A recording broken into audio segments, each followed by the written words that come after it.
Ladies and gentlemen, welcome to the podcast where I invite smart people on the show and have in-depth discussions with them about things I find interesting. Today's guest is a gentleman that used to go by the name of NFT Stats or NFT Statistics. Now he just goes by Stats, Punk 9059. Sam over here, the Chief Chart Officer at Memeland. Sam, how you doing, buddy? What's going on, Pio? How's life? Oh, it's going well, especially as MicroStrategy inevitably climbs to be the eventual #1 company in the world by market cap. You can remember that I said it here first. I had your buddy Mando on this show. I've had some people on the show. It's interesting to hear different takes. Mando's is a unique one, which is I think that that MicroStrategy is going to work. I just want them to stop buying Bitcoin, which is just completely preposterous. Stats, that idea. We're going to 1 million Bitcoins. So what I thought about. Well, first, I want to give people an intro here. I don't want this to be a debate. I want it to be a conversation, and I also want to not necessarily lead the conversation because I don't want to invite Stats to my show to talk at him. And instead, I actually want to allow a smart person like Stats to walk himself through MicroStrategy, and I'll kind of guide him. I want to warn people. There's going to be a lot of in-depth stuff here, a lot of nitty-gritty. If I know Stats, I know he's going to want to dive deep, which I think is great, and I think that we should do.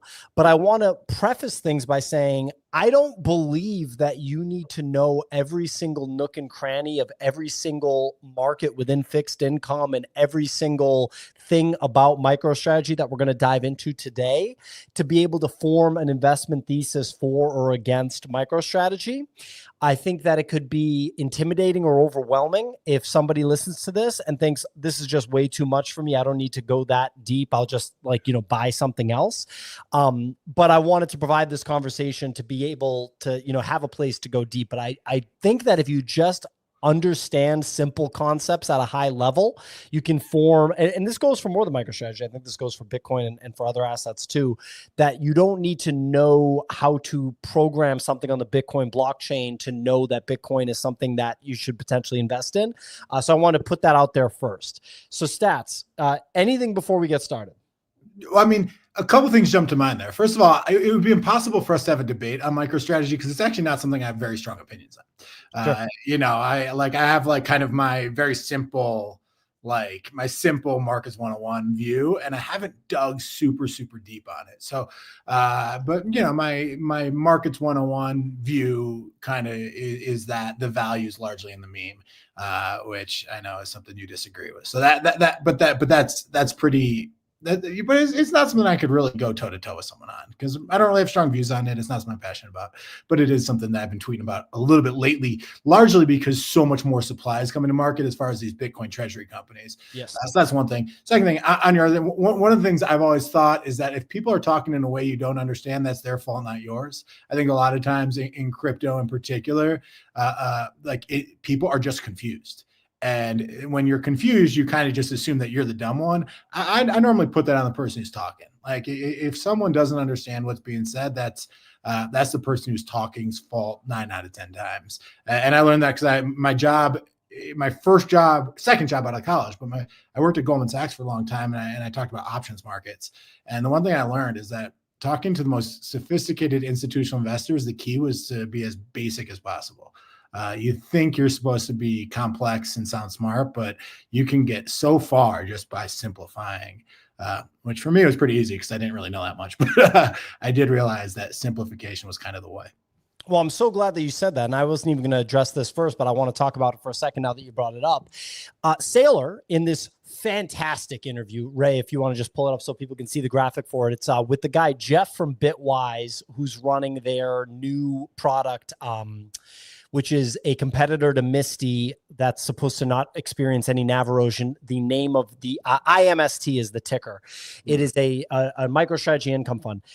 I believe his name is Jeff Park. It's Jeff Park, and it's for the block. So there's an intro by this block guy, but it is a fantastic interview with Saylor. And Saylor's going off 2/3 of the way in, and he has this epic quote, which is, people that are in crypto for 10 years make complex products that don't work. Couldn't agree more. We have a traditional advertising business. We talk to a lot of different brands and companies in this space. And if I had $1 for everybody that jumps on a call, man, and just hits me with this playbook of a bunch of complex shit with the liquidity pool and the loop and the this and the that and all this different stuff, right? For all to not outperform Bitcoin, right? It's like, you know, you're just innovating the shit out of something that you don't need. It's like innovating a guitar that nobody's going to play. And in crypto, there's so much of that.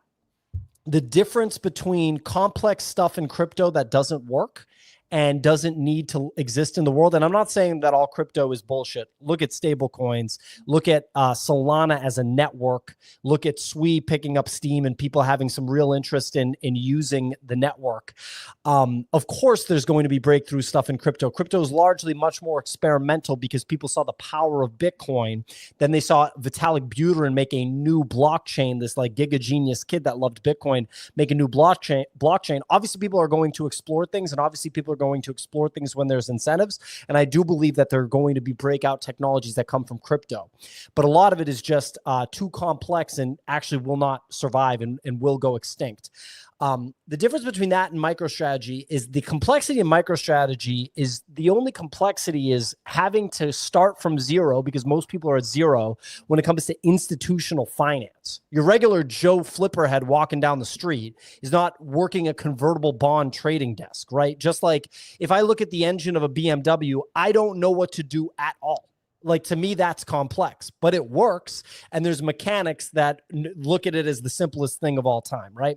So that's the difference, is that MicroStrategy is securitizing. Well, I'm not even going to actually go deep on that because I want to start from zero with stats. But the difference is the complexity with MicroStrategy lies in understanding traditional finance concepts that have actually been around for a really long time, and other people understand, you know, like the back of their hands and view as very simple. But if you're starting from zero because you're not, you know, Mando who traded distressed credit, or you're not, you know, somebody that's working a fixed income trading desk, then it's complex to you. So if I'm going to start this conversation on MicroStrategy with Stats, who I'm glad is saying that he's someone that doesn't pay a lot of attention to this, I want to understand what the sort of broad understanding is of MicroStrategy. Stats, can you name the different ways, or can you describe the different ways that MicroStrategy buys Bitcoin, like the sources of capital that they use to buy Bitcoin? How can you name the different ways? There's about 5 right now. No. I mean, I can kind of riff on what my perception is, but high level. Yeah. I mean, my sense is that the big picture, like, approach they're doing is finding sources of capital who find it difficult to get exposure to Bitcoin without them. And yeah, like preferred share, like you mentioned preferred shares. I think you posted about that. So maybe you have a preferred share fund that wants exposure to Bitcoin, can't get it. Like, there's no way, like Bitcoin has no preferred shares. There's just Bitcoin, you know, and then there's IBIT, the ETF. But for a preferred share investor who wants exposure to Bitcoin, you know, he can create preferred shares in MicroStrategy, and that's a way that someone could get exposure. So preferred shares feels like one of them. Like, I know the government of Norway is a big investor in MicroStrategy, so they probably had something that got in their way of buying Bitcoin outright. They're probably funds that for some reason, you know, originally couldn't buy Bitcoin, because, you know, I think MicroStrategy has been playing this game a lot longer than IBIT has been around. Yep. And I think the existence of IBIT is a bit of a game changer, just for the institutional world, or institutional world, what do I know? But I imagine there are a lot of players who beforehand really couldn't set up a Coinbase account, like couldn't just or couldn't go buy on Hyperliquid and get exposure to Bitcoin, but via IBIT, it's as easy as getting S&P 500 exposure. So that, I would think, changes things. But certainly before that, I think there are a lot of players who found it, who because of their mandate, couldn't get access to Bitcoin, and MicroStrategy provided that. And I know, and my guess is that's what kind of got the government of Norway involved. But yeah, so it'd be playing different games like that, where you find investors who want Bitcoin, but because of their mandate don't have the ability to kind of buy in the simpler forms. Well, for someone that's claiming that they don't understand it, it seems like you definitely understand it. So to give a simple one-liner to what you said, MicroStrategy's business, and when I say their business, I'm only talking about the Bitcoin treasury company business, which is why they have the market cap of about $100 billion. They're a top 100 United States, publicly traded company at this point. Before the whole business, but go on.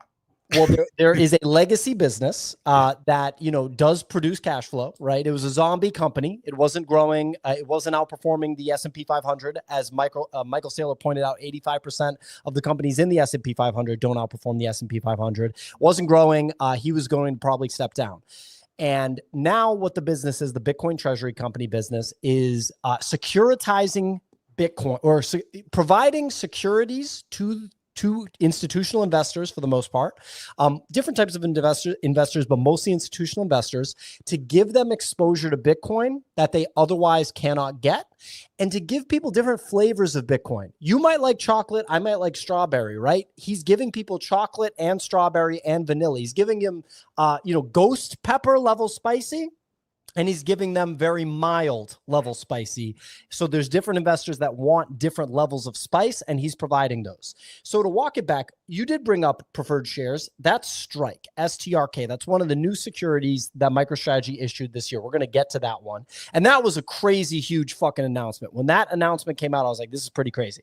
Ray's got one of my favorite graphics, which is a very simple breakdown between MicroStrategy common stock, Strike, and Strife. Strike being the preferred shares, like Stats just pointed out. Strife being the perpetual preferred shares, which someone published a video on today saying that Strife is essentially leading the disruption of fixed income as we know it, which I totally could see happening, because you're essentially getting a 10% dividend on a company that is backed by this mountain of Bitcoin, like the most collateralized asset in that market of all time. But to take it from the top, you brought up preferred shares Stats. The simplest way that MicroStrategy buys Bitcoin and has bought Bitcoin was an initial $500 million purchase during 2020 of their cash. So this is the simplest way, and I just don't want to overlook it, is a company like Apple, Google, Facebook, that has a sizable cash position that's really just sitting there. They're not getting that much out of the cash position. Everyone talks about, well, hey, you're supposed to reinvest your cash position. And look, Stats, you worked at Uber. You've worked at these big tech companies. I worked at Robinhood. I have a friend that works at Google. I have friends that work at the big tech companies. It's easier said than done to invest every dollar. Obviously, Amazon has done a very good job. Jeff Bezos has done a very good job. Elon Musk does a good job with his companies, reinvesting all of their money toward innovation. It's easier said than done. There's a video of Peter Thiel, chastising the CEO of Google like 12 years ago, or one of the higher ups, one of the executives at Google. I think it was the CFO actually. Asking, why doesn't Google have anything to invest in? Why aren't they investing their money? They have all this cash sitting there. And this is the story for a lot of companies. And look at a small business like ours, right? $1 million, $1.5 million in cash at any given time. There aren't a lot of ways for us to get compelling yield on that. And someone could say, reinvest in the business. Well, it's easier said than done. And entrepreneurs don't want to blow off one of their limbs in the process of trying to reinvest in the business and make a $200,000 or $300,000 bet that doesn't end up working out. And all of a sudden their cash position is down by 15, 20, 25%, right? And so a hard money option of Bitcoin offers companies another way to just be on a path towards growth that otherwise would be next to impossible. And you can sort of grow at your own pace in this system, right? And so I just wanted to put that out there. The first way that MicroStrategy bought Bitcoin, and the way any company can buy Bitcoin, is just taking their cash reserves and buying Bitcoin with it. So that's the first way, the simplest way. I know you probably weren't thinking Pio wants me to say that they literally just took the cash and bought it, but that's the first way out of about 5 that they buy Bitcoin, is just cash to Bitcoin. I'll stop there for a minute. So it's not, again, just me talking at Stats, but wanted to see if you have any comment or any thoughts. I mean, I think this is like an interesting conversation, that the whole timeline is like everyone should just buy Bitcoin. I'm not on that page generally for most big companies, because I think, most companies, if they have extra cash lying around, they should give it back to shareholders. If shareholders want Bitcoin, they'll buy Bitcoin, and then that's what dividends are for. That's what share repurchases are for. And I think you want to have a business that's good enough at what it does, that when people invest in you, they're investing in that thing. Like at Uber, people invested in us because we were theoretically building this transportation network. And that's the bet that those people want to make. And of our investors, perhaps 80% of them don't like Bitcoin and 20% of them do like Bitcoin. And I think as a corporate where people are investing in something very specific, it's your job when you have extra cash, to not take that weird risk, that crypto risk that your shareholders may or may not want. So that's kind of what I would say normally is if you have cash lying around that you're just like most of your share, like if you give it back to your shareholders and PO is one of your shareholders, that's going straight into Bitcoin, and he should have that choice. But if, my friend who hates crypto like that, it's not really me to say, okay, this is a decision I'm making for you. Obviously you have situations where where you need that cash for another day. And like, should you put it in S&P 500 or treasuries or Bitcoin or some basket, or how should you deal with treasuries or I don't know. I think that's an interesting question. But just because everyone on crypto Twitter loves crypto doesn't mean that the average CEO should put their shareholders' money into a pretty volatile investment. Sure. So let's unpack a few things there. This is awesome. I'm glad that we're having this conversation. So right now in 2025, Bitcoin is perceived as crypto, right? And largely Bitcoin is not perceived as the hard money solution to the fiat currency issue that's been plaguing the United States for, 50 plus years at this point. It's not necessarily perceived as the first the first hard money ever in the history of humanity since gold. Over time, as a believer in Bitcoin would point, to a trajectory where Bitcoin actually becomes that, it starts to make more sense for these companies because, for example, you brought up dividends. I totally understand where you're coming from with that. Not all tech monopolies pay dividends, right? If I buy Amazon stock, I'm not getting a dividend, right? And it's because, cash position plays into market capitalization. These companies are ultimately all trying to, increase their market cap. Obviously Microsoft had to make an enormous investment in AI. I forget how much it was, like $60 billion. There was that quote from the CEO, Satya Nadella, I think is his name, or one of the two. Yeah. Anyway, one of the CEO of MicroStrategy said, Microsoft, he said, I'm good for my 60 billion. Right? Because people were questioning whether they had the actual capital to contribute to that investment, right? The point that I'm making is when you capitalize your business with Bitcoin, which is its own thing, it's not, crypto, it's Bitcoin. And obviously there's some volatility there. If you hold it for 4 years, which Apple and Microsoft and Tesla and all these different companies are holding onto that cash for 4 years, I think Apple expects their cash position to be zero in the next 4 years. If you can hold this asset for 4 years, it is going to go up, and it's going to go up in a significant way. And it'll ultimately change the trajectory of your business, no matter what it's infinitely scalable. So no matter what size it is, it'll help your business. Time is on your side with it. Obviously, if you put $100 million in it today and the asset crashes by 50% tomorrow, that's not a good idea. That's why Bitcoin strategy is going to be implemented into, people that are running the financials of these different companies. And you're seeing it right now with these Bitcoin treasury companies. You're seeing job titles of like Bitcoin strategists come onto the market. Obviously, it's still very, very niche. But the point is, this asset isn't going anywhere, and it provides a backbone to your company. You can't do this with crypto tokens, right? You can't do this with Ethereum, which is trending towards just being a gas token that isn't really an investment anymore. Then you can love the network. You can think the Ethereum network is unbelievable and look at the amazing things you can do with the network. And there can be more breakthrough innovations that involve the network. That doesn't mean that the token on the network is a good financial investment. You don't have to own that token to enjoy the network, right? And to benefit from the network, right? And so when you're talking about crypto tokens, I totally agree with you. I would not capitalize a company with any crypto token, but with Bitcoin, the hard money, future global reserve asset, it's a much different conversation. So I'll pause there. I mean, look, if you think that it's a guarantee that Bitcoin's going to go up more than 4%, and that is an investment that is absolutely going to happen more than 4% per year, which is basically the quote unquote free money you can get from 25% at this point. That's the CAGR. Yeah, no, exactly. So, I mean, if your view and that is such a guarantee that a CEO or a CFO should impose that on all their shareholders and say, we're so 100% certain of this, that it's going higher, then it's pointless to even talk about investment because that's all anyone should do. But obviously that is not the consensus view. That is not a view that a lot of people hold. And I'm bullish Bitcoin. I have a good amount of my money in Bitcoin. I like Bitcoin. And that's why I think, but at the same time, the reason Amazon doesn't pay out a dividend is, Amazon, first of all, has never been a super profitable business, but I think now they are. The reason they don't is because they think that they can generate more, that they can use that cash to generate more by investing in Amazon. In their businesses. Yep. It's not because they're a money manager who thinks that they can outperform the market by picking which assets to hold. If that were their job, they would have to change their business and become Blackstone, or they should return their money to shareholders.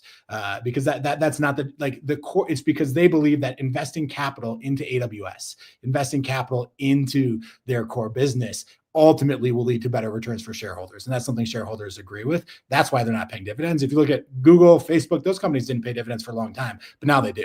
And now they buy a lot of stock back. And ultimately, that's ultimately where businesses go. I'm not talking about though. I think you approach this with this such sheer certainty in your Bitcoin thesis that you're basically treating Bitcoin like it's a treasury bond that just happens to return double digits per year as opposed to 4%. And if that is the market clearly disagrees. So you're taking a view that's different from what the marketplace is.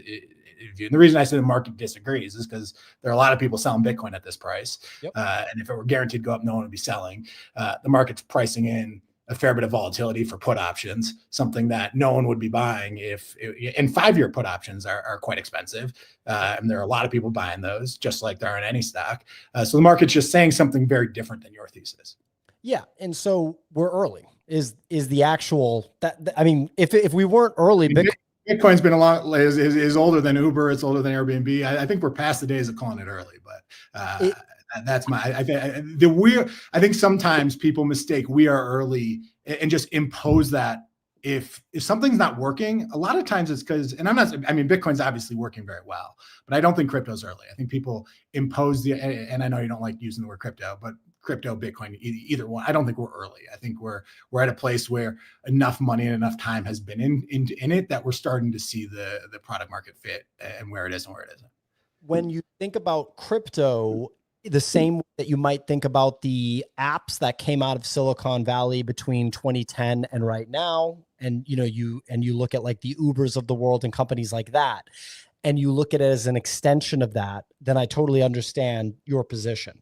When you look at Bitcoin as the first hard money since literal gold in human history, actually, if you take, and you can disagree with that, but if you say, well, for the thought exercise, let me accept that, then 15 years when you had gold for thousands of years, really, when you're going all the way back to ancient Rome and gold's already been the accepted money for thousands of years, that's when you start to actually think, wow, 15 years is nothing. Because you're talking about human history at this point.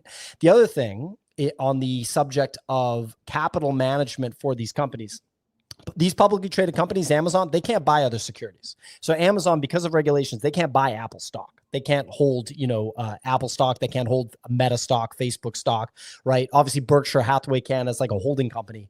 But Michael Saylor did not have the option to buy another publicly traded company security and hold it on his balance sheet. He could not do that. He can buy commodities. That's why he's able to buy Bitcoin. He can't buy corn. He could have bought corn. He could have bought soy. He could have bought chocolate. Obviously, you're not going to capitalize your business on the back of chocolate. Or at least, I don't know, maybe some revolutionary entrepreneur will. So I'll pause there because for a moment, then the other thing I wanted to talk about is a fiat money standard with, Bitcoin, like hard money and investing versus not, briefly, because you touched on it. And then I want to get back to MicroStrategy. Yeah, it makes sense. I'm not sure of Amazon's regulatory guidance of how they can handle their treasury. I'd be surprised if all public companies have strict limitations, but I certainly would not. I'm not familiar with that, but we would know if, objectively that if you are Microsoft, you cannot buy Apple stock. That's just not something that you can do, because of regulations. Because think about it, then you could do a deal with the company that you're like, do you know what I mean? It turns into like some insider trading type stuff. Saylor's talked about this before, that he did not have an option to buy, because the guy would have just plowed money into Apple. He's like an Apple shareholder as an individual, right? And so he would have just plowed MicroStrategy's money into Apple before. You can't do that. You can. I actually in this time, I've done a little bit of searching, and I think that companies do hold their treasury and other stocks and in index funds. And I mean, I certainly know, Korea jumps to mind, where everybody basically just owns each other. I know we're talking about the US here, but I do think that treasury, you are allowed to, this OpenAI is not a public company, but Microsoft owns like 49% of it, or 50, owns a lot of it. Like, it's not, but I do think that companies can, and in some ways that's a good thing. It means that the companies want to work together. But yeah, I hate to, nothing worse than someone looking at ChatGPT on a podcast. I don't think this is core to the conversation anyways. Oh, okay, fair. But yeah, we'll dig into this. But anyway, excuse me. So it looks like you have to have a holding company structure to be able to do it, is what I just did a quick Google. So unless Apple wants to roll out a holding company, which makes sense, by the way, unless Apple wants to roll out a new vertical where they have a holding company where they can hold other publicly traded companies, then they can't do it. So last thing about investing, because you were talking about capital management, having to worry about that. On a fiat money standard, we're all forced to essentially gamble on investments because the currency is being so violently debased, right? That's why no one can afford a house and yada, yada, yada. Everybody hears this about inflation and all this different stuff, right? On a hard money standard, when you're on a true gold standard, like we were for a period of time, right? Investing is actually niche because it's really, really hard to outperform the money itself. So it's really hard to outperform Bitcoin, to the point that like nothing does over long periods of time, like over like 12 years. It's like insanely difficult to outperform Bitcoin. Like, good God, if you outperform Bitcoin over 12 years, good for you. That's like insane, right? I mean, you're seeing it with crypto guys that held Ethereum. They're just like, fuck, I'm totally smoked. Or like a meme coin trader. Like, good luck outperforming Bitcoin over the next 12 years trading meme coins. That's going to be really, really tough, right? That's where we're going towards. So I don't view Bitcoin as like, I don't remember the language that used. I view it as a monetary baseline, is what I view it as. And after you put 4 years in, your 4 years are put in, your service of 4 years, it's just gravy with that monetary baseline, because you've gone through a cycle, you held it the whole time, and you're just way higher than where you started, no matter where you started, as long as it's been 4 years. And any additional money that you put into that point is just gravy, because you put your 4 years of service in. So I've put my 4 years of service in. I don't care about buying here and then having it go down to, 88K from here, because I'm so up massively at this point that it doesn't matter. And I'm not focused on the dollar amount. I'm focused on the quantity, the units of the asset, right? So the units of Bitcoin. So that's my thought on investing on a hard money standard versus a fiat money standard. If we get back to MicroStrategy, we talked about just taking cash on the balance sheet, buying Bitcoin with it. You expressed your opinion on that. Totally understand. The next way chronologically that he raised money to buy Bitcoin, Saylor did, was convertible debt. I want to save that for last, because that's the one that everyone's got something to say about convertible debt.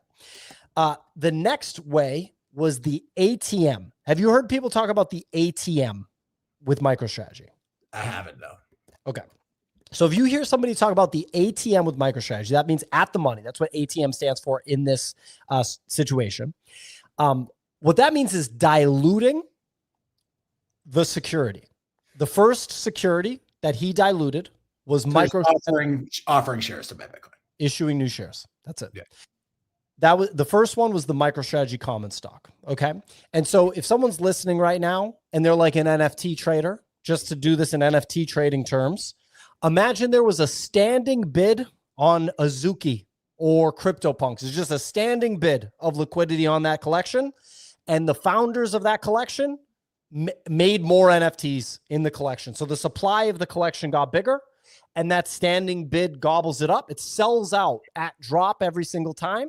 And so the founder has more money. That's what the ATM is. It's issuing more shares of MicroStrategy to the market. Market gobbles it up. Obviously, there's a standing bid on MicroStrategy, or there's liquidity on MicroStrategy. And so there's capital raised that way And there's obviously some technique and some strategy where every time MicroStrategy pumps, he issues more shares at that higher price to raise more money, and then just takes that money and uses it to buy Bitcoin. That's on the common stock. In other words, the ticker MSTR, the stock that anybody can buy on any brokerage account. Do you have any commentary, any thoughts, any questions, or anything you want to talk about regarding the ATM strategy on MicroStrategy common stock? I'm trying to think about when that would be just like from a strictly kind of markets perspective, when that would be beneficial to shareholders to do and when it would not.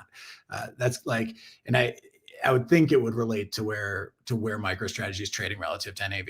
And NAV is, as far as I'm concerned, the amount of Bitcoin and the amount of like the net asset value, the total amount that they own. But to me, that's like the question I'm running through in my head. I would think you'd want to do it when you're trading at a premium. But yeah, I'd have to think about it a little bit. So actually, no, you want to do it at a discount, wouldn't you? Then you can just buy more and hopefully get closer to par. But anyways, yeah.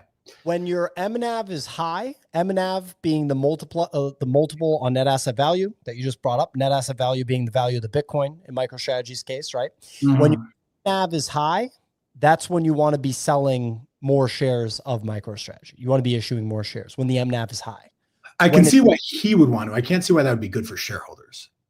The reason that it's good for shareholders is because of the phrase that's now been coined in the MicroStrategy ecosystem, which is accretive dilution, which is that taking that, dilution of the common stock or whatever security we're talking about here and using it to buy the hardest asset in the history of humanity, Bitcoin, not Ethereum, not Solana, not SWI, not AVAX, not anything that's not called Bitcoin, and buying that Bitcoin that's going to go up with a 25% CAGR, just march forward no matter what with that over the next X number of years, on a crazy adoption curve with Bitcoin dominance against other crypto assets just increasing. It just creates more value because when you think about it, think about the end game. They're probably going to have 1 million Bitcoins and Bitcoin's going to cost $1 million. So they're just going to have $1 trillion worth of Bitcoin sitting there. So it's like, if you think about it from a forward-looking perspective, the dilution is accretive. I'll take it. I'm a holder. Keep diluting me, big dog. Let's go. All right. I need to spend some time with the spreadsheet. Because what matters to a shareholder is not how much Bitcoin MicroStrategy has. What matters to a shareholder is how much Bitcoin each share has. And I'm just trying to figure out how that changes with the dilution. Does each individual share own more Bitcoin, or does each individual share own less Bitcoin? Because as a shareholder, you do not give a shit how many Bitcoin MicroStrategy as a company holds. All you care is how much each individual share holds. So thank you for coming to that conclusion. The metric that you're talking about is one of the MicroStrategy KPIs, which is called Bitcoin yield. Well, yield's the wrong word. I'm just talking Bitcoin per share, which feels different from yield. How does Bitcoin per share change over time? They also track Bitcoin per share, but the Bitcoin yield is what can get you to. Because Bitcoin yield is about, as far as I know, Bitcoin yield is more looking at how much the overall corporate owns, which a shareholder doesn't care about. A shareholder only cares about how much Bitcoin each individual share owns. Correct. So Ray, here we go. So we have, all the metrics that strategy has, because these are the questions that people ask. The one thing that I want to say before we dive deep on this is I understand why a holder would care about Bitcoin per share. However, that's not every holder of MicroStrategy stock. For me, I'm actually not focused on it because I'm not looking at MicroStrategy as Bitcoin. I'm looking at it as MicroStrategy, and I'm looking at it as a company that I believe will have an MNAV that continues to gradually go up over time. I think it takes a really long time. I don't think that it happens overnight. And I think as a result, I'm buying into a company that's got a very bright future. And if you just take how much Bitcoin is owned by the company and will be owned, and you multiply it by an MNAV that you think is realistic, I think that the MNAV is going to have growth. That's what I look at. So I'm less focused on the per share, kind of metrics, although I totally understand why somebody would care about that. And that's why he provides all of this information. So this is on the common stock. I think if you go to shares. Okay. And say MNAV again versus NAV, like, or the difference between MNAV and just the net asset value. Net asset value just means how much Bitcoin are they holding. So net asset value right now is the Bitcoin NAV is 508, like 580, no, sorry, 58 billion, $58 billion. It's trading at a 2.13 MNAV. MNAV is multiple of net asset value. Meaning, in your view, okay, I see. So how much more are people paying for the company relative to the amount of assets they actually hold is the MNAV. exactly. And why does that go up when shares get diluted? Or why does that go up when shares own less and less Bitcoin per share? So I Like, believe, why is that something that you think the market will permanently reward? The fact that shares own less and less Bitcoin per share.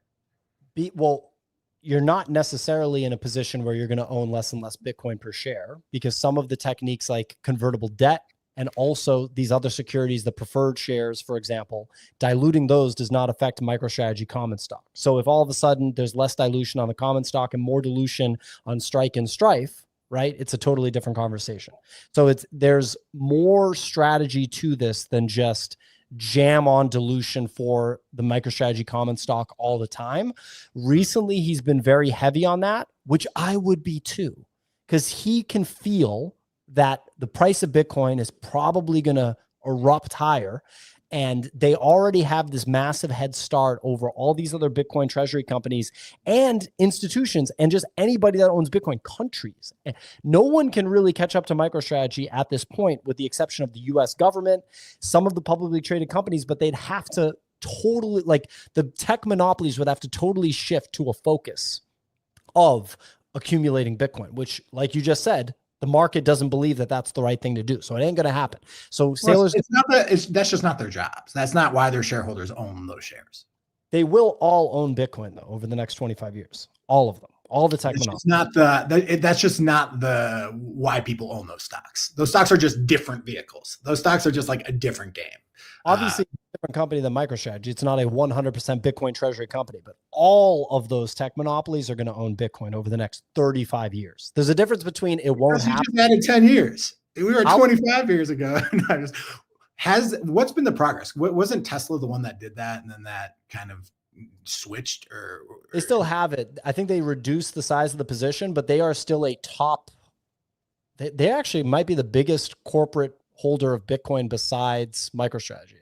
Yeah. So like the one big corporate that's done it actually went the wrong direction. They reduced their position as opposed to doubling down on the strategy. Yeah, but that was like years ago at this point. And plus Elon Musk is like really volatile, but they're still the second biggest, if I'm not mistaken. I'm just saying, like, the trend right now is not necessarily aligned with what you're saying, but no, I'm not saying that there's a trend right now of big tech monopolies buying Bitcoin, because there's no big tech monopolies buying Bitcoin. Although people think that in the next year or two, perhaps Apple will. That's like the kind of assumed.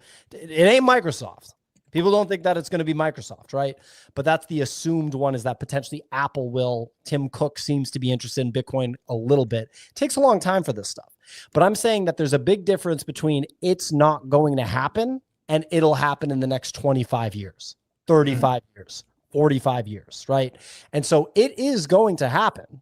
And whoever does it first will be a bigger winner than whoever does the second and third and fourth and fifth and blah, blah, blah. It's Bitcoin, man. It's pretty significant. But Ray, if you want to pull up Strategy's platform one more time to take a look at this stuff, I want to stay on this because you asked me a question about MNAV. I think that MNAV will go up because there's just going to be more and more product and strategy out of Strategy that benefits their ability to accumulate Bitcoin better than anybody else. There's already two innovative products that no one else has even come close to, which is Strike and Strife. Convertible debt, the way he did it in itself, was a very, very innovative approach. And even the dilution shares, like to dilute shares over and over and over and over again in a way to benefit the business by plowing it into the best asset, this accretive dilution, no one else thought of this. I mean, we're sitting here, you're questioning it right now, right after he's been doing it like to the benefit of the company for 5 years. And that's good. It's good that that's where we're at. That's why there's value in buying strategy stock. If everybody understood this like the back of their hand, it just ain't, it's not it, you know? It's not the last thing is it's not an ETF. It's not a holding company. So people bring up MNAV and they bring it up compared to like an ETF or a holding company. This is just a publicly traded company. The products are these securities, right? So this is a Bitcoin treasury company. It's a brand new type of company that we've never seen before. You can people can write it off as, oh, well, they're just buying Bitcoin. But the reality is they are showcasing insane innovation in financial engineering and corporate finance that is leading to an MNAV of 2.13 on the Bitcoin that they hold. You can say market's wrong, that's stupid. Dude, this thing is going to keep going, man. And it's not a guarantee that MNAV is going to go up. But people that really believe in the strategy and the products of MicroStrategy, the products being the securities, when you really dive deep on that, you can start to see like, oh shit, this MNAV could go up. Like, why would it go down? Like, that's kind of where you get to. Because what about when we get yield on the existing Bitcoin? No one's got more Bitcoin than this company. This is the Bitcoin hoard right here. 568,000 Bitcoin or however much it is. It's hard to keep up. Yeah, 569,000. It's literally hard to keep up. They're adding like 13,000 a week right now. It is insane. So that's my breakdown. I can't wait to hear your response because I'm actually really appreciating the kind of back and forth here. This is great. Yeah, no, look, I mean, I personally still think that Bitcoin per share is the metric that I think matters.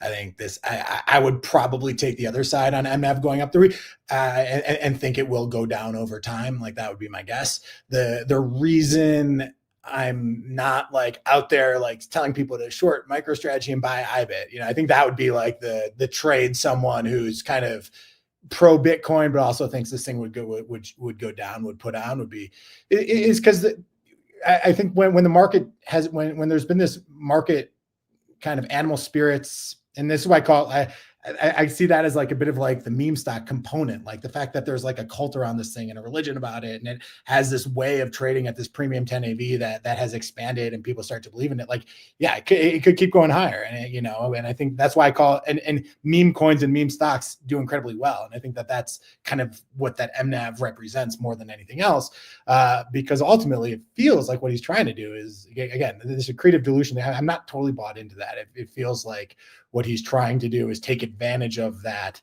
buy more Bitcoin, but ultimately each holder actually has just much less leverage to Bitcoin than they would from owning Bitcoin outright.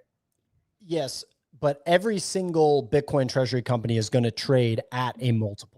Like it's not a discount. I think we're going to get very quickly to that happening, because there's just too much supply of them. Like if I saw a deck for one of these things, if you can go around and say, hey, we're trying to raise $100 million because we're going to sell it to the market and they're going to pay us $150 million. We're going to buy $100 million of Bitcoin and the marketplace is going to pay us $150 million for it. And you're going to make 50% over the next month. Then that will happen infinity times. Like that is free money and it will happen until it simply goes away. And there's really no narrative to support it. The reason I think it should trade at a discount is because there's so much of this, for one, that's coming to market that it's just gonna be so easy to get. B, it's not hard to buy Bitcoin anymore. So I think this group of people you are tapping who deeply wants to own Bitcoin, but it's outside their mandate, I think that group is disappearing because it is just becoming so much more institutionally accepted to buy something like IBIT, like it's available on every platform. And see, the reason that stocks trade where they are, the reason that, you know, stocks are very different from most cryptocurrencies in that stocks basically trade at a price where if you sold everything, you could get people the cash back. And, you know, and that's kind of what drives, you know, a lot of different things drives stock prices. But ultimately, one thing's like, if you sold everything, could you get people the cash back? And I think these companies can't sell at market price. There's just too much. MicroStrategy in particular really cannot get liquidity for its holders. They own 3 to 5% of all Bitcoin. So if they if the price, if that discount ever starts falling, like, you know, if Facebook stock goes down, Zuckerberg just says, fine, I'll pay a 10% dividend. And suddenly, like, people are just getting cold hard cash back, and that's why the stock ends up going up. And you've seen that happen a lot with Google and Facebook. MicroStrategy can't do that because they can't get cash from their Bitcoin, because the minute the marketplace sees that Saylor has turned into a seller, there's going to be a lot of panic in the streets, and people are going to want to get out before he can. So I think that, therefore, like, you can't say, hey, this should, like, ultimately we can just get you the cash back. If they start selling, that NAV is going to go down a ton because everyone's going to try to front run it, and you can't get that cash back. So ultimately, I think a discount's where the stuff belongs. And we saw this with GBTC, and other, like the Grayscale ETFs that were around before ETFs were there. They traded at a big NAV premium, and that turned into a discount over time for pretty different reasons. But I'm very worried by the decks I'm seeing raising money for these things. And it is a very low barrier to entry business for the non-sailors who don't have the cults and don't have like the mystique that they do. And ultimately, the market's just not going to keep rewarding this when the supply is too easy to recreate. The only thing is, there's two parts. I do think that you're comparing MicroStrategy to a holding company or an ETF, whereas it's not. I'm comparing it. I think there are very real differences between MicroStrategy and Nakamoto and the likes of the Nakamotos, because I think the meme of MicroStrategy is Saylor, and he's so powerful and big. And so let's actually just not even bring up the meme for the sake of this conversation, because it'll actually, I think, provide more clarity. Like, we understand you think that there's a meme component to this. If we remove that and think about it like that, I think that's the biggest difference between Saylor and these other guys. And perhaps maybe it's just creativity. I think that's, like, if we're going to say that Saylor is different from all these other holding companies, to me, I use the term meme to describe it, which is this cult-like following he's built, which I think leads to a huge premium. Creativity for a moment. Were you going down that path? The creativity on the fundraising? Yes. Yeah, I mean, I haven't quite done built the models on it, or I don't build models. I'm 43, but like, and I say I'm 43, I'm just kind of lazy about stuff like that. But I think I haven't like really run into like how these things impact Bitcoin per share and stuff like that. If this entire thing is that he's going to, I guess the one place they overlap is I do feel like people are getting more and more access to this narrative.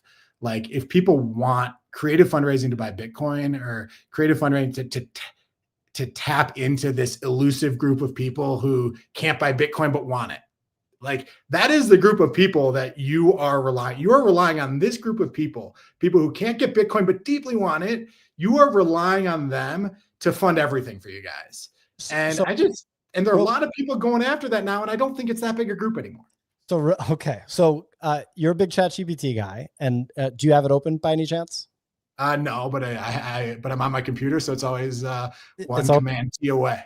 Can you go to ChatGPT and ask ChatGPT, how big is the fixed income market? How big is it? I mean, I'll assume it's trillions of dollars. Right. But I mean, trillions, yeah. Right. But the reason they exist is because they're fixed income investors, they're not Bitcoin investors. Right. That's true. So if you ask ChatGPT right now, I'll pull it up quickly, just so that I don't use ChatGPT, but I want to actually see. So why don't you just educate me, since I think you know the answers to these questions? Yeah, it's over 100 trillion. Okay. Yeah. So fixed income's over 100 trillion. Really, if you kind of like look at all of fixed income, it's literally like 300 trillion. It's like a very big market, right? And it makes sense. That's every like money manager. I mean, that's every like money market, it makes sense. It's where all our cash is. Yeah, it makes sense that it would be that big, right? Strike and Strife, which are the securities that came out this year. I was so pumped, man, about Strike and Strife. I was like, I can't even believe this is happening. This is crazy. Because he really is engineering. No one else is doing this. You can do this whole, like, the meme thing and the blah, blah, blah. The reality is you have to take seriously the products that he's putting out in TradFi, that he's then leveraging and are slowly sucking in fixed income capital. You can't just poo-poo them to zero. There has to be a level of respect for doing something no one else has done, having it work over and over again, and having it perfectly play into your strategy. So the two fixed income products, the preferred stock and the perpetual preferred stock, Strike and Strife, right? They dropped this year. One's got an 8% dividend and is convertible. That's Strike. Stripe has a 10% dividend, not convertible.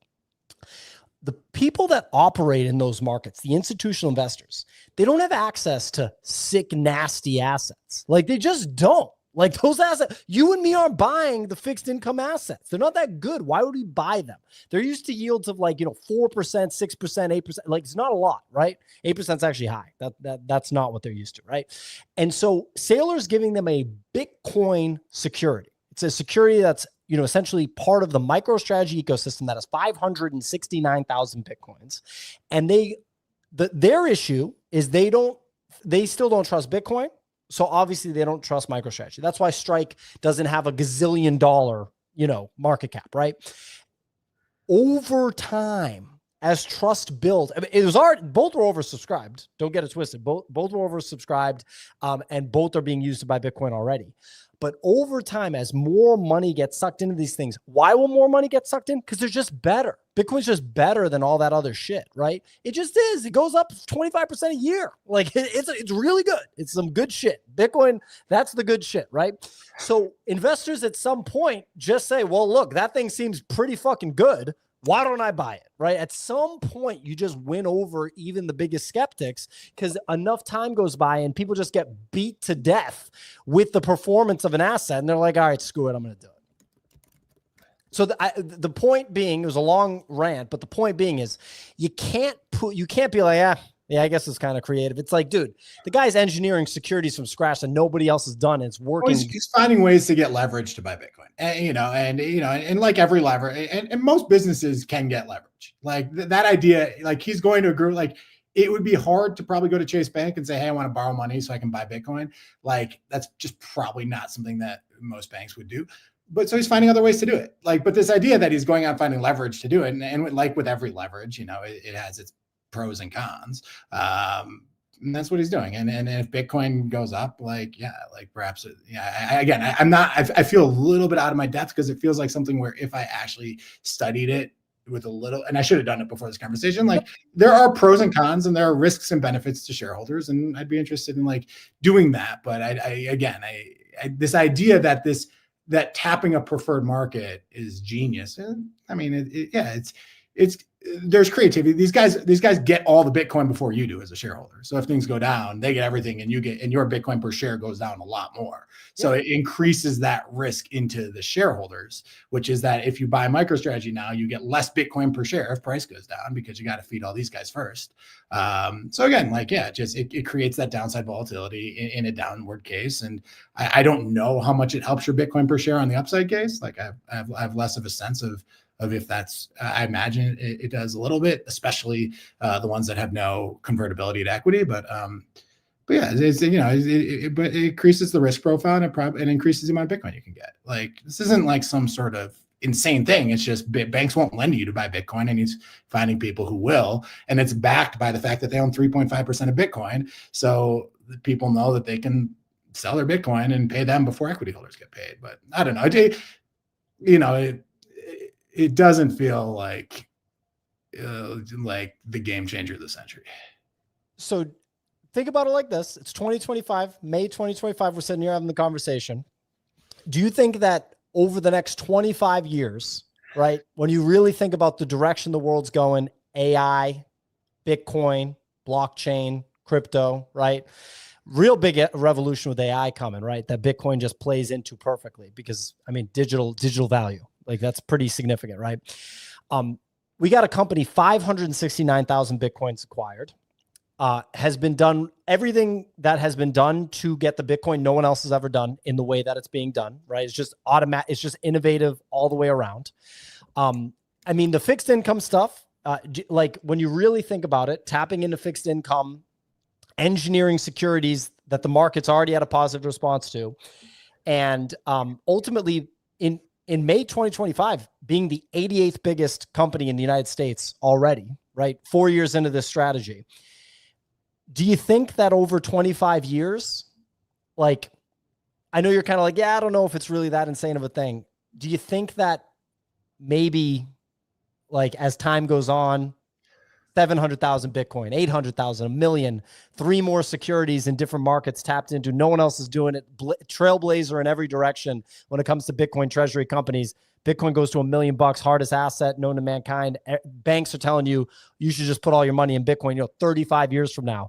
When you sort of extrapolate, do you think that, just kind of being like, I don't think it's that insane is the right kind of like, do you feel like you'll be like, I see the light in the future, perhaps, No, I'd say I'm not what you're saying, because I think that MNAV goes down over time. I just think that's the direction we're going. I think there's no question that if Bitcoin goes up 40% per year or 20% per year over the next 25 years, this is like MicroStrategy do fine. But I'm bullish on Bitcoin. So I'm not like, but I'm also someone who kind of just recognizes that there's a big market for 5-year put options, and that I have respect for the marketplace. The market disagrees that this is a guarantee the way that you think about it. So the only thing that I would say I have any strong view on is I would think that NAV goes down over time. I think that MicroStrategy trades closer and closer to the amount of Bitcoin they hold as opposed to at a premium.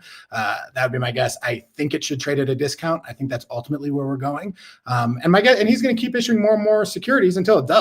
I mean, that's part of what he's doing. So I think that would be my stronger view. Will MicroStrategy holders do well if Bitcoin goes to $1 million? Of course. I think that, but the question I've always had is how does this, and I don't want to, talking about where Bitcoin's going to go in 25 years is outside my pay grade. That's not something I have a strong view on. I'm just looking at things like obviously I'm bullish because I own a fair bit. I think there is risk in like a 10-year outlook. I think like mining rewards going down is something that worries me. I don't know as much about quantum computing and what risk that poses, but the mining rewards does feel like a real issue if we're really talking 25 years. But yeah, I know. I mean, the idea that this should always, that as a shareholder, I can buy $1 of IBIT and get $1 worth of Bitcoin, or I can buy $1 of MicroStrategy and get 40 cents of Bitcoin. I think that's good. I think that's going to converge over time. That would be where I have a pretty strong view. Yeah, so that's fair. I wrote it down. MNAV goes down over time. We'll trade it at a discount. And by the way, I'm not saying that trading at a discount is a strong statement, because that means this thing goes down 70% or 60% if Bitcoin stays flat. Like, that's a strong statement, but that's, I think, the direction. I think we're heading in that direction over time, and that feels like the efficiency that's not really in the marketplace right now.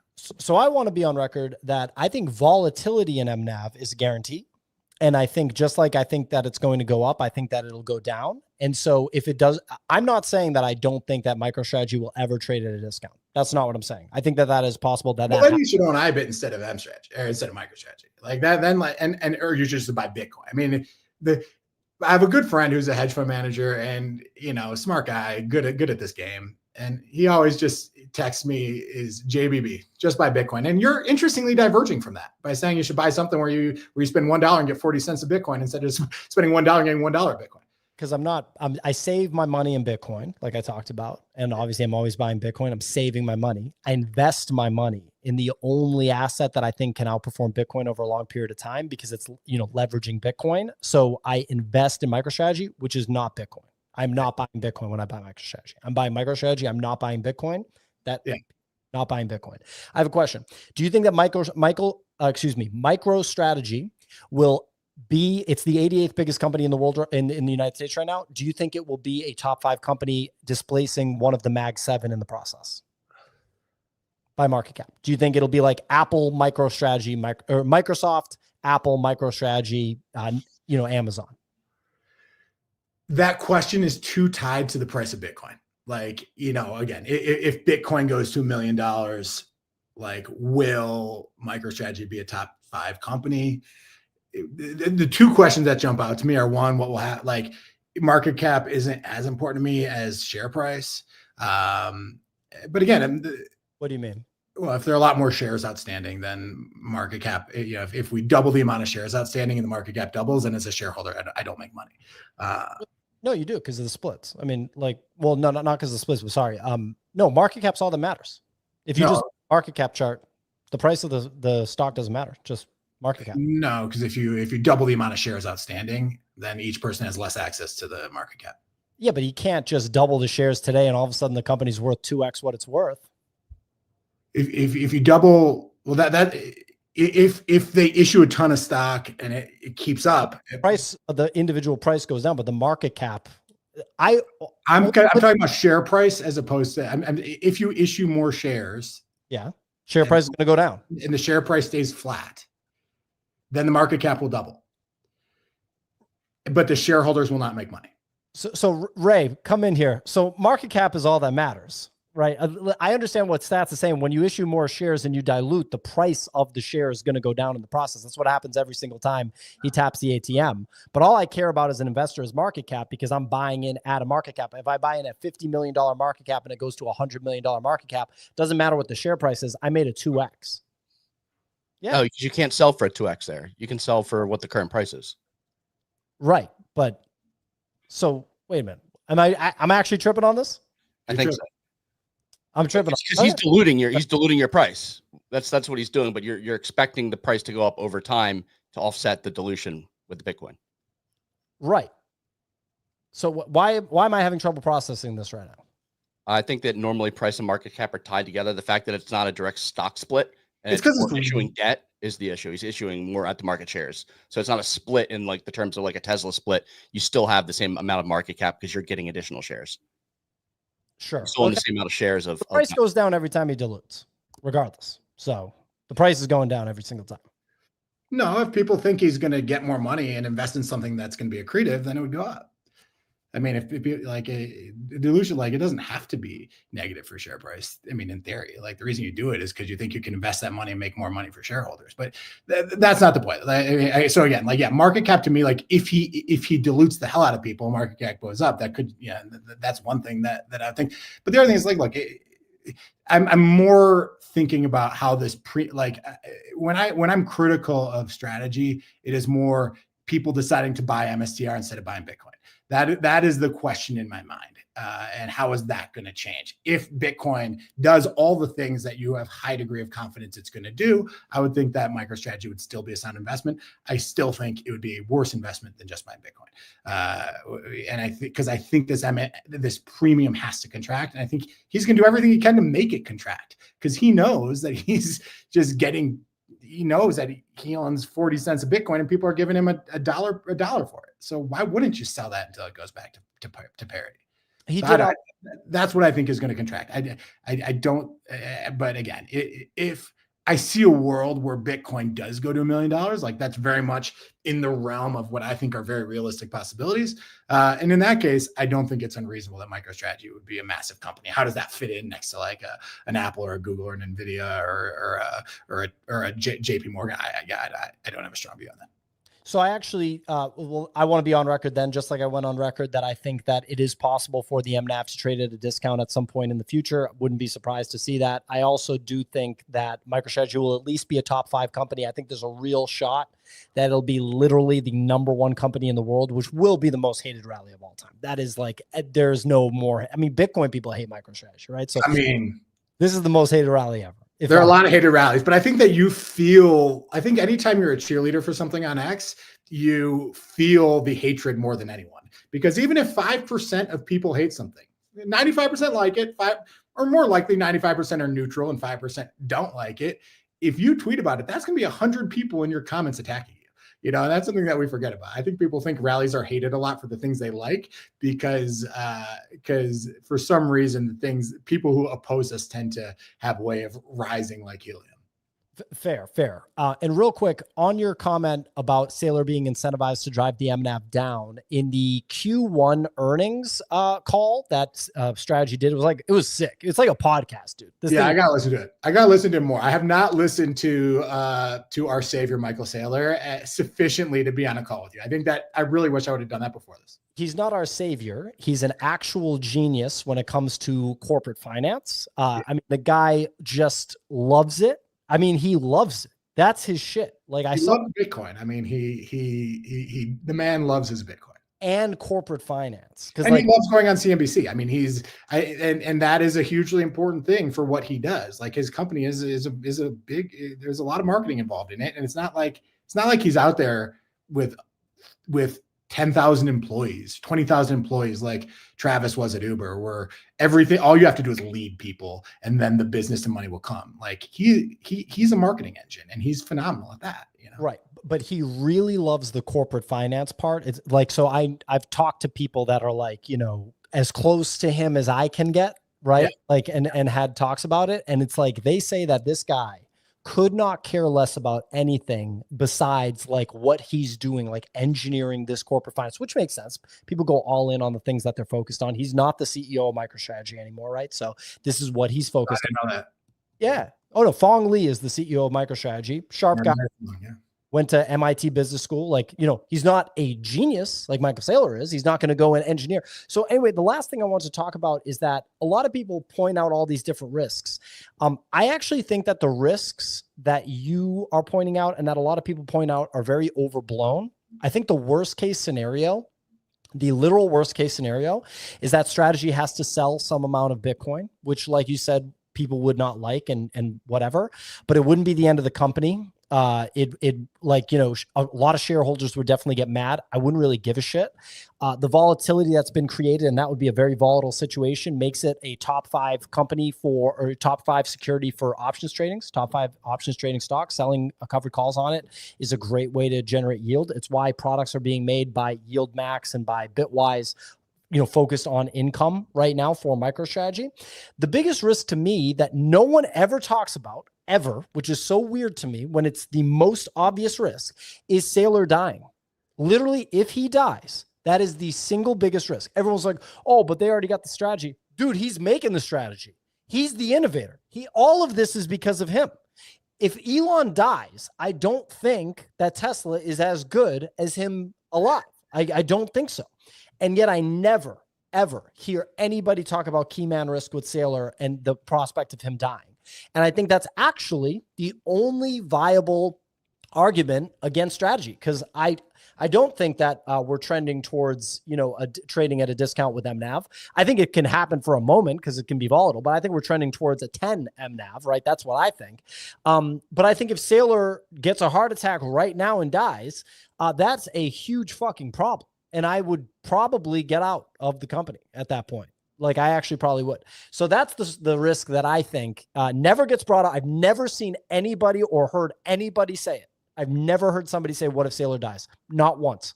I actually never even hear about Elon. It's like, dude, do you guys not realize that these guys are humans and they can die, and you own like $150,000 of Tesla stock, and like if he dies, that's like a really big deal? Well, I think it's a bigger issue now than ever because these things have such a cult behind them. And I think that cult, I mean, when it comes to Tesla, yeah, like, I mean, Apple, that was an existential risk as well. And the core business that was built was strong enough to overcome it. Now, you could argue they haven't innovated, but the stock has performed exceptionally well since Steve Jobs died. When I was at Uber, I thought the single biggest risk was that Travis left and then the board fired him. Yeah. Like, I thought that was the single biggest risk. And I used to tell friends, I was like, I love this business, but without Travis, we're nothing. And then they fired him and the stock went up 3x. You know, like when you build good businesses, it can overcome key man risk. And I would say that that's probably true for Tesla. With this, I think we have a cult. And when it's people, when you have a premium because people so aggressively believe in someone and that person's aura is the business, and then you would argue that's not true. You would argue that, I will tell you what I think you would argue. I think you would say it's his genius on the financial innovation that no other human being can do. And that is so powerful that it should trade at a $50 billion premium to other humans could do it if they focused on it. If Elon Musk wanted to do it, he could do it, but these guys aren't focused on it.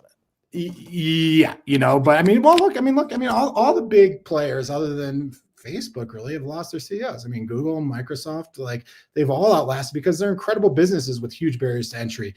But I think that what you're getting at speaks to the feebleness of this premium, which I think is people's belief in this leader as opposed to anything very tangible or real. You know, and I think that again, this is why I call it a meme, you know, but I think that's the core of our, again, I'm less impressed than you are by the financial engineering. And but what you're saying speaks to it.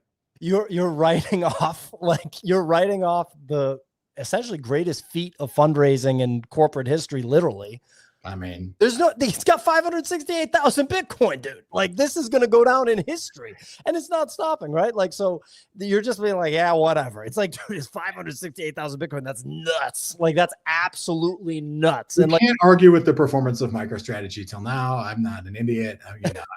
One thing I've learned in this business is to respect the culture, respect the memes, respect price action, and never think you're above it. So like, I certainly have that level of, which if you go through my posts that I've made, you're not going to see anything that is downplaying any of that stuff. Yeah, we've gone an hour and 10. We got to wrap, but real quick, I just have to talk about this on the innovation side, because you talked about all these companies losing their CEOs, right? But what is Microsoft, like, what innovative thing has Microsoft done? Like, truly innovative? Like, right? Like, Tesla's making fucking humanoid robots. Like, Elon is using SpaceX to do reusable rockets landing on the chopsticks or whatever, right? To me, that's innovation. Okay. To be fair, Amazon, like, I mean, the Blue Origin stuff, he's doing some innovative shit. Like, Jeff Bezos is absolutely an innovator. But when I look at the Microsofts, the Apples, Apple hasn't been innovative since Steve Jobs. I don't want to hear it. Like, they just have not. Like, they haven't. And I actually think the only innovative product that came out since then is the AirPods, the wireless headphones, which are cool. But I think Steve Jobs probably came up with that and like just drew it and was like, this is how the headphones should be, before he died. And then it just took years for them to figure it out. Apple's done nothing innovative since Steve Jobs died. Microsoft's obviously a historically innovative company in like whenever Bill Gates started in like the 70s or the 80s. It hasn't innovated shit. Doesn't mean it's not an amazing business. Michael Saylor would tell you that Microsoft is the best business in the world, is what he would actually say. Like, from a pure play, it's the number one business by market cap, and he thinks it has like the best moat in the AI world out of the tech behemoths, right? But I see no innovation out of there. Tesla and MicroStrategy are built on innovation. Like, innovation is happening like right now, and the companies are dependent on the innovation right now. They're not fat cat corporate entities like Google is. Google's doing some innovative shit for sure, but they just have like this infinite money that they can like do, and they hire the smartest people and they pay people to just like exist over there and shit. So that one's pretty innovative, but I don't see that same level. Like, I don't see innovation. Facebook, like, what innovation? I don't really like, I guess VR, like, I don't know. Like, I don't know. I mean, their VR business just loses money. I mean, I don't know. I mean, look, I mean, Amazon made all their money with AWS, something that if you and I would sit here having no idea what it even is. And I think right now the guys, and I just don't know this game well enough, but it feels like the guys who have really monetized cloud storage, who have like, these guys have absolute monopolies. And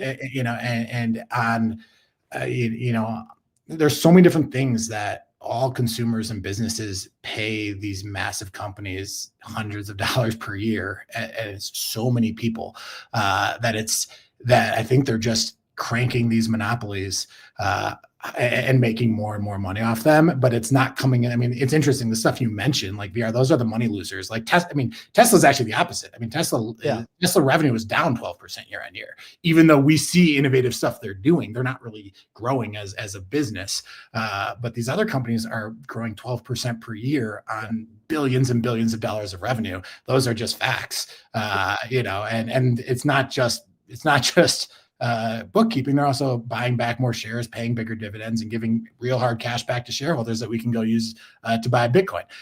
So I don't know. I mean, it is amazing the way that the large cap US monopolies have been able to grow in a way that is just kind of mind bending. And I think when people talk about Main Street versus Wall Street, I just think we live in this world where the Facebooks, the Googles, the Microsofts of the world, Microsoft obviously owns LinkedIn and all these other different products, but I think it's their cloud product that's the real money maker. And now they own a ton of OpenAI. Those are the guys that are literally just taking money from everybody. And shareholders of those companies are getting richer and richer and richer, regardless of what happens to people on Main Street. And if you have to, I think that's something that at least this administration says they're trying to change, but that is an issue, but it is not happening in ways that wows people. It is not happening because they're inventing a new iPhone. It happens because we are just pushing side confirm. I'll give them $5, which means the $1.50 goes to Apple more and more frequently. We are buying more and more subscriptions that send them money every month without us even thinking about it. And it is happening at a universal scale. And I think it's also happening at a corporate level. But I mean, Facebook, 3.5 billion people use a Facebook product every single day. Like, yeah, they have insane numbers. I mean, if you want to get to 3 billion people around the world, I mean, now I don't know how many of those are bots, and I don't know how much overlap that is. And WhatsApp inflates that number, and I don't think that WhatsApp's a monetizable product or something that makes them money. But the attention share that the big players have over all of us, and the ability when you have, and also the amount of spend that is going towards them and away from every other mom and pop shop, I think is astronomical. Yeah, I mean, look, they're the monopolies, right? They are absolutely the monopolies. It's interesting. The one you said is innovative. It's Tesla, and their revenue is down 12% year-over-year. And the only reason it was saved was because, I mean, the biggest grower was their battery business, which grew 70% year-on-year. And that's not an innovative business. That's a commodity that just leverages their distribution. Maybe there's innovation. I have no strong view on that. But at the end of the day, most people tend to think this is something that other people can do just as well. But it's just an example. When you think of Tesla innovation, you're not thinking, oh, they're making batteries. You're thinking they're making self-driving cars. They're making, the coolest cars out there. And that business is actually in decline. Whereas the stuff that's kind of quiet and humble behind the scenes, similar to Amazon, where we're all thinking, holy shit, I got sparkling water and Band-Aids in 3 hours. That's amazing. That was their money loser, and that's the stuff we're saying is amazing. But these guys somehow tapped into this cloud business and just have made a killing. And I think cloud storage is innovative. I don't know if Amazon is the inventor of cloud storage, right? Or if they made, revolutionary breakthroughs on the technology side, or if they're just incredible at business and commoditized it the way they probably did and have. And then Microsoft comes through with Azure and, whatever. I think it was that with Amazon. I think that they saw it earlier and had tons of capital to build the data centers, like tons of capital and tons of distribution, and just got there early. And I think that these are capital intensive businesses. And as a result, it's the Googles, Facebooks, maybe less Facebook, but Google, Microsoft, Amazon, Apple, that are able to dominate it. This guy just said, I went from paying Google $2, one of the comments on our pod here, from paying $2 to paying $10 real quick. And I'd also say probably without even noticing, that's just all of us, Yeah. All right. So this was a great conversation. Last piece is there are guys that are that work in finance and have worked in finance for 15 years, whatever, that this is their bread and butter, that are, all over the ins and outs of MicroStrategy. So someone should not listen to, what I say about MicroStrategy. They should listen to these guys. The MicroStrategy True North guys is who I would actually say, guys that actually come from finance. They're finance native and are just so deep in the ins and outs of MicroStrategy. So if anyone is trying to kind of get in the weeds there, I definitely recommend that. Two quick comments on that. One is I would not put yourself down and say you're not at their level. And two, I would not build up people just because they worked in finance. I worked in finance for 8 years. It can mean a lot of different things. Yeah, absolutely. So, and just the initial point, we didn't even get to convertible debt, but it's actually pretty vanilla. Well, I'm actually glad that we didn't, because you had a lot of rebuttals, I'd say, that I didn't expect. I thought yours were going to be in the direction of convertible debt and the leverage there, because that's the true leverage of MicroStrategy. 17% leverage right now, I believe, if I saw on the strategy.com page. So I actually am glad that we didn't, because all this stuff about the ATM and the MNAV is what came out, which I wasn't expecting, which is great. But the ways that Strategy buys Bitcoin are just buying it with cash. That was what they did at first. ATM on the common stock, so that's dilution of the common stock. Issuing convertible bonds, some of which the bonds have 0% interest because they're convertible and the investors just want the performance of MicroStrategy. Issuing more shares, tapping the ATM with Strike, one of the fixed income products, the preferred stock, and Strife, the perpetual preferred, same strategy. And the idea is that when those two grow, as fixed income becomes more interested in Bitcoin and MicroStrategy products, the idea is that those are going to be some of the biggest, winners in the MicroStrategy ecosystem to get more Bitcoin. But those are the 5 ways that we have right now.